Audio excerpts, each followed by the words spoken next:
Hello and welcome back बच्चों। तो ये आपका क्वेश्चन पेपर अभी अभी जो हुआ है, क्लास 8 का क्वेश्चन पेपर है ये मैथमेटिक्स का, एनुअल एग्जामिनेशन का, क्लास 8 का। ओके, तो चलिए देखते हैं इसका डिटेल्ड सॉल्यूशन।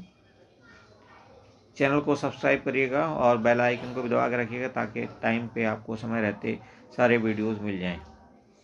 ओके, सबसे पहले हमसे पूछा गया गुणात्मक प्रतिलोम क्या है। तो गुणात्मक प्रतिलोम वो होता है जो गुणा करने पर जो भी हमें दिया है उसको एक बना देता है। तो यहाँ पे आप देखेंगे ये लिखा है आपका 2/3 गुणा 9/4। तो इसको आप पहले सरल कर लो। तो ये यहाँ पे 2 से काट सकते हैं 4 को, ऐसे 3 से 3 का 3 और 3 3 9। यहाँ पे मिल रहा है हमें 3/2। ये इसका नया रूप है। इसको एक बनाना है तो 2/3 से आप गुणा करोगे, ये इससे कट जाएगा, ये इससे कट जाएगा, हमें मिलेगा 1। इसका मतलब इसका हमारा जो गुणात्मक प्रतिलोम होगा वो होगा 2/3, क्योंकि इसी से गुणा करने पे हमें ये 1 मिल रहा है। क्या होगा 2/3। 2/3 कहाँ पे है? ऑप्शन सी में। तो ऑप्शन सी आपका आंसर हो जाएगा। अगला प्रश्न देखिए, प्रश्न संख्या 2 है, किस चतुर्भुज के विकर्ण समान होते हैं? तो भाई आयत के विकर्ण समान होते हैं। ऑप्शन डी आपका राइट आंसर हो जाएगा। ठीक है जी, और भी डिटेल में आंसर चाहिए तो आपको थोड़ा सा वेट करना पड़ेगा। थर्ड प्रश्न देखिए, निम्न से किस समीकरण का 0 एक हल है? तो यहाँ पे आप जैसे ही रखेंगे इसमें वैल्यू आपको 0 मिल जाएगा। देखो रखो y की वैल्यू 0 रखो तो 3 गुणा 0 -2 बराबर 5 गुणा 0, y की जगह 0 रखा हमने -2। तो यहाँ पे मिल गया 0 -2 और यहाँ पे मिल गया आपका 0 -2, मतलब दोनों तरफ बराबर मिल रहा है। इसका मतलब यही हमारा आंसर है। बाकी तीनों समीकरण को भी आप चेक कर सकते हो, वहाँ पे आपको दोनों तरफ बराबर वैल्यू नहीं मिलेगी। ठीक है जी, अगला देखिए प्रश्न संख्या 4, दशमलव संख्या 2.5 का घन अगर आप करोगे तो 25 का घन कर लो, और यहाँ पे एक स्थान के बाद दशमलव लगा हुआ है।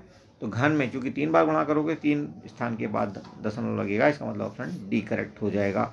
उसके बाद देखिए 5वां प्रश्न, पहले का 5वां का गुणनफल है। तो गुणनफल जब आप ज्ञात करोगे इसका तो माइनस तो आएगा ही, चूंकि यहाँ माइनस है, यहाँ माइनस नहीं है।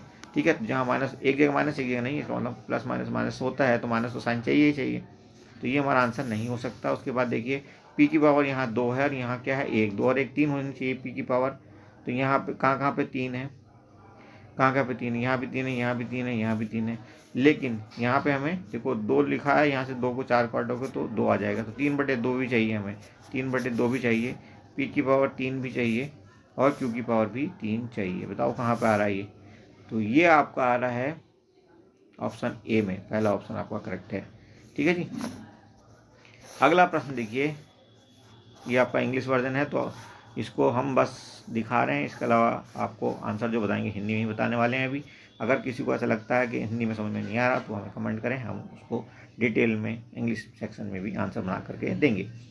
देखिए ये आकृति दी गई है, मेज के ऊपरी पृष्ठ का हमें क्षेत्रफल बताना। तो ये ऊपरी पृष्ठ जो है आपका ये एक आयत है, सॉरी समलंब है। अब समलंब है तो आप समलंब का क्षेत्रफल आप कैसे निकालते? समलंब का क्षेत्रफल निकालते हो आप 1/2 और उसकी समानांतर भुजाएं a प्लस b जो होती हैं उन दोनों का एडिशन गुणा उसकी ऊंचाई। तो ऊंचाई यहाँ पे कितनी दी है बच्चों? हमें ऊंचाई दिए है 2.5 और जो भुजाएं दी हैं वो 4 और 4.4 दी है। तो हम लिखेंगे 1/2 गुणा 2.5 ऊंचाई हो गई, पहले हमने ये लिख दिया। ठीक है, और इस ब्रैकेट को आप देखोगे तो 4 + 4.4 यानी कि 8.4 यहाँ पे हम लिखेंगे। 2 से आप कट करोगे इसको तो 4.2 मिलेगा यहाँ पे आपको। अब 42 की और 25 का आप गुणा करोगे तो यहाँ पे आपको मिल जाएगा 10.5 सेंटीमीटर स्क्वायर। ये आपका आंसर होगा। और आंसर कौन सा करेक्ट हो जाएगा? ऑप्शन सी आपका आंसर करेक्ट हो जाएगा, सी। ठीक है जी, अगला देखिए, एक्स और वाई यदि प्रतिलोम अनुपात में है तो ए का मान क्या होने वाला है?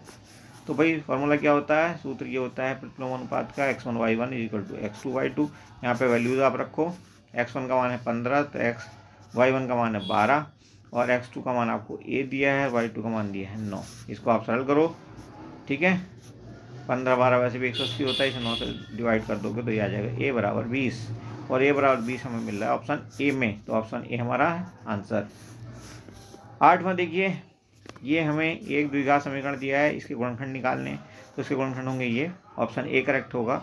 आप चाहो तो निकाल, इसको आप ऐसे तोड़ लो, 16x बीच का टर्म है उसको तोड़ो आप 8x - 8x में और प्लस का हो गया आपका 64। यहाँ से आप ले लो x कॉमन, तो x माइनस 8 यहाँ पे मिलेगा आपको, माइनस 8 यहाँ पे भी कॉमन आएगा, तो x माइनस 8 यहाँ पे भी आपको मिल जाएगा। क्योंकि ब्रैकेट लगाया है इसलिए साइन यहाँ पे देखो चेंज हो गया है, यहाँ पे देख रहे हो साइन चेंज हो गया। तो ये हो गया x माइनस 8 पहले ब्रैकेट में और दूसरे ब्रैकेट में भी x माइनस 8। ठीक है जी, तो ऑप्शन पहला बिल्कुल सही है। 9 नंबर देखिए, इसका हल बताना है आपने। तो यहाँ पे एलसीएम ले लो, 2 और 3 का एलसीएम क्या आएगा 6। अब 6 को 2 से भाग दोगे तो आएगा 3, तो यहाँ पे मिलेगा 3x प्लस, ऐसे ही करेंगे आप 3 से भाग देंगे 6 को तो 2 आएगा, यहाँ पे मिल जाएगा आपको फिर से 2x। तो 3x प्लस 2x बराबर दिया है 10, तो इसको 6 को आप यहाँ ले जाओ तो ये हो जाएगा आपका 60। और इधर से कितना मिला 3x प्लस 2x यानी कि 5x। 5x बराबर 60, इसका मतलब x बराबर 60/5 यानी कि 12 आपका आंसर है। ठीक है जी, तो ऑप्शन डी करेक्ट है। अगला प्रश्न कहता है 10 नंबर, किन युग्मों में समान पद हैं। समान पद मतलब जिनमें घातें दोनों की एक जैसी हैं, 2 या 3 जो भी पद हैं वो एक जैसे हैं और उनकी घातें भी समान हैं। तो यहाँ पे देखिए आप, ये बी में p की पावर 1, तो यहाँ भी p की पावर 1 है ना, दोनों जगह p की पावर 1 है क्योंकि पावर भी 1 है और r की पावर 2 है। इसका मतलब यही आपका आंसर है। ये इंग्लिश वर्जन है इसका। अब देखिए 11वां कहता है निम्न से कौन सा समय तापमान आलेख संभव नहीं है, कौन सा ग्राफ पॉसिबल नहीं है। तो यहाँ पे देखेंगे तीसरा ग्राफ, ये पॉसिबल नहीं होगा। क्यों? क्योंकि यहाँ पे समय जो है वो चेंज नहीं हुआ। अगर समय चेंज नहीं हुआ तो हम तापमान को चेंज नहीं कर सकते। ठीक है जी। अगला देखिए 12वां, 5 सेंटीमीटर भुजा वाले एक घन का पृष्ठीय क्षेत्रफल। घन का पृष्ठीय क्षेत्रफल का फॉर्मूला होता है 6a², जहाँ पे a क्या है आपका घन की भुजा है। तो यहाँ पर रखिए 6 इंटू a का मान कितना दिया है 5, 5 गुणा 5, 5 का स्क्वायर कर देंगे हम, है ना। तो ये हो जाएगा 25 इंटू 6 यानी कि 150 सेंटीमीटर स्क्वायर। ऑप्शन कौन सा करेक्ट हो जाएगा? डी। नेक्स्ट देखिए, खंड खा में आ गए हम। 2 से 7 तक के अतु लघु उत्तरीय प्रश्न है, इनका उत्तर देना है हमने। हर एक प्रश्न जो है वो 2 नंबर का है। तो परिमेय संख्याएं दी हुई हैं हमें 2, 5/6 और 3/4। इनका योगफल ज्ञात करना है। तो 5/6 प्लस 3/4, 6 और 4 नीचे हैं, इनका एलसीएम हो जाएगा 12। तो 12 को 6 से भाग दोगे तो ये आएगा 2, 2 पंजे हो जाएगा 10, प्लस यहाँ से 4 से भाग दोगे तो ये आएगा 3, 3 3 हो जाएगा 9। तो 19/12 होगा। कितना होगा? 19/12। अगला देखिए 3 नंबर, समीकरण दी हुई है, इसको सरल करके x का मान निकालना है। तो इसको सरल करिए, 2 को गुणा करिए अंदर ब्रैकेट के अंदर, तो ये हो जाएगा 2x प्लस 6, 2x प्लस 6 और यहाँ पे मिलेगा आपको 3 को अंदर मल्टीप्लाई करेंगे तो 3x, लेकिन ब्रैकेट खुलेगा तो साइन चेंज होगा, 3x प्लस 3 हो जाएगा। ये बराबर है 0।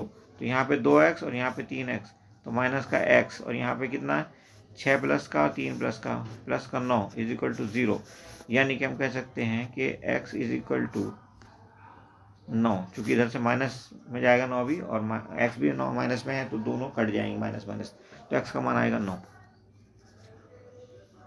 ठीक है जी। अगला क्या है? चौथा नंबर प्रश्न, बार बार घटाने की संक्रिया द्वारा ज्ञात कीजिए कि 96 एक पूर्ण वर्ग है या नहीं है। तो 96 में से पहले एक विषम संख्या 1 घटाइए, 96 में से 1 घटाएंगे तो ये आएगा 95। ऐसे बार बार करते रहिए। अगली जो विषम संख्या होगी हमारी 3 होगी, तो 95 में से आप 3 घटा दो, 3, तो ये हो गया 92। अब 92 में से आप घटा दो 5, तो ये आएगा 87। 87 में से अब अगला नंबर क्या होगा? 5 के बाद 7 आता है विषम संख्या, 7 घटाओ तो ये 80 रह जाएगा। ऐसे ही आप घटाते चले जाओ, अंत में 0 आना चाहिए। अगर 0 आएगा तो आपका पूर्ण वर्ग है, लेकिन यहाँ 0 नहीं आएगा, यहाँ 0 नहीं आएगा, इसलिए ये आपका पूर्ण वर्ग नहीं होगा। यहाँ पे आएगा -4 आपका। ठीक है, इसलिए पूर्ण वर्ग नहीं है। उत्तर क्या होगा? 96 पूर्ण वर्ग नहीं है, पूर्ण वर्ग नहीं है। ठीक है जी। आगे देखिए, अथवा करके एक प्रश्न दिया हुआ है यहाँ पे, उसका उत्तर क्या होने वाला है पहले उसमें बी के लिए देखते हैं। एक वर्गाकार खेत का क्षेत्रफल दिया हुआ इतना, तो क्षेत्र की भुजा की लंबाई पता करनी है। वही वर्गाकार क्षेत्र है ये आपका, ये फील्ड है। ठीक है, खेत है ये, इसकी भुजा अगर ए है, सारी भुजाएं ए ही होंगी क्योंकि वर्गाकार है। तो क्षेत्रफल कैसे निकालते हैं, ए स्क्वायर कर देंगे। ए स्क्वायर बराबर दिया है इसने कितना, 12.25। तो ए का मान कितना होगा, ए का मान निकालने के लिए दोनों तरफ हम क्या करेंगे, वर्गमूल निकालेंगे। जब वर्गमूल निकालेंगे तो ए बराबर कितना आ जाएगा, ए बराबर आएगा 3.5। कितना, 3.5 सेंटीमीटर होगा, तो ये सेंटीमीटर होगा। ठीक है, किस में दिया है, मीटर में दिया है तो ये मीटर होगा। ठीक है जी, मीटर। ओके, प्रश्न संख्या 5 देखिए क्या है। हिमांशी ने एक दुकान जिस पर कि कुछ बैनर लगा हुआ है 20% डिस्काउंट की उसने बात की है और 2 सामान उसने खरीदे हैं जिसमें एक पे अंकित मूल्य इतना है, दूसरे पे इतना है। टोटल मिलाकर के 2000 रुपये का उसने सामान खरीदा है और 20% डिस्काउंट ले लिया, मतलब 80% का उसने पेमेंट कर दिया। तो उसका 80% निकाल दो, यही पता करना कि पेमेंट कितना करना है। तो 80/100 कर दो, 2 जीरो से यहाँ पे आप 2 जीरो खत्म कर दो, 20 और 80 का गुणनफल आपका हो जाएगा 1600। यही होगा आपका उत्तर, आंसर यही होगा। ठीक है जी, अगला प्रश्न देखिए। भुगतान की राशि पूछी थी ना इसने, ठीक है, ये आपका इंग्लिश वर्जन हो गया। और उसके बाद 6वां नंबर प्रश्न कहता है कि इसका गुणनखंड ज्ञात करना है आपने। ये दिया हुआ है आपको 49z² - 36। तो यहाँ पे देखो क्या है, ये आपका 7z का होल स्क्वायर है और ये क्या है 6 का, ऐसे लिख सकते हो होल स्क्वायर, इसको भी कोई दिक्कत नहीं, इसमें कोई दिक्कत थोड़ी होती है। ठीक है जी, उसके बाद ये क्या है आपका, ये a² ये क्या है, ये आपका है b²। इन दोनों का मान क्या निकलता है, इसका मान निकलता है, इसको कैसे रूप बदलेगा इसका, a + b कर देंगे एक ब्रैकेट में और दूसरे में कर देंगे a - b। अब a का मान तो हमें पता है कितना, 7z रख दो यहाँ पे 7z, और b का मान कितना है 6। ऐसे ही यहाँ पे a का मान फिर से रखो 7z और b का मान क्या है 6। तो ये हो गया आपका गुणनखंड, ये आंसर है आपका। Got it, okay. अगला प्रश्न देखिए, खंड खा का अंतिम प्रश्न है। ये पाइथागोरस त्रिक को ज्ञात करना है जिसका एक सदस्य 15 हो। तो आपने पाइथागोरस त्रिक ऐसे पढ़ी होगी बहुत, अगर कोई समकोण त्रिभुज है ऐसे करके, तो यहाँ पे अगर ये 6 होगा तो ये और ये 8 होगा तो ये कितना हो जाएगा 10। तो ये क्या हो गया, त्रिक हो गया हमारा 10, 8 और 6 का एक त्रिक बन गया यहाँ पे। तो ऐसे ही होगा, अगर एक भुजा 15 दी हो तो बाकी 2 भुजाएं क्या होंगी समकोण त्रिभुज की, ये हमें बताना है। तो आपको पता है कि एक त्रिक होता है आपका 17, 15 और 8 दोनों। तो ये क्या है, छोटी भुजाएं हैं, ये दोनों छोटी हैं और ये बड़ी भुजा है। 17 का स्क्वायर करो आप, 289 बनेगा, कितना 289। और ये बराबर होगा किसके, 15 का स्क्वायर मिलेगा 225 प्लस 8 का स्क्वायर मिलेगा 64। आप चेक कर सकते हो, तो ये भी हो गया आपका 289।